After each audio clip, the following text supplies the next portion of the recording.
ఈ వచనంలో 2 విషయాలు మనకు కనిపిస్తున్నాయి.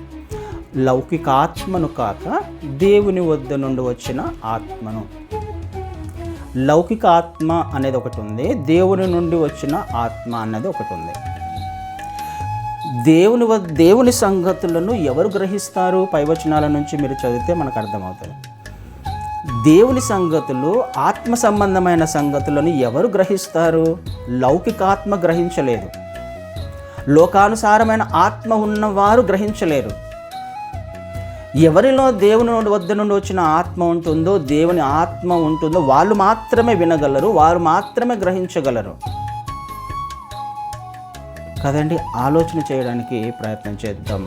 ఎంత శ్రద్ధగా నువ్వు దేవుని వాక్యాన్ని వినగలవో, ఆత్మ చెప్పు సంగతులను ఆత్మ చెవులతో నువ్వు వినడానికి ప్రయత్నం చేసినప్పుడు నీ జీవితంలో కార్యం జరుగుతుంది, నా జీవితంలో కార్యం జరుగుతుంది.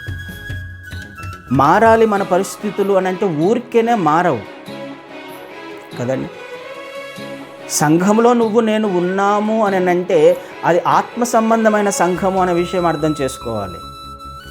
ఆత్మ చెప్పే విషయాలను గ్రహించడానికి అర్థం చేసుకోవాలి. అలాంటప్పుడు నాకు ఉండాల్సింది ఆత్మ.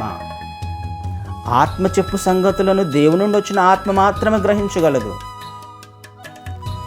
కానీ లౌకిక ఆత్మ ఉన్నవాళ్ళు గ్రహించలేరు.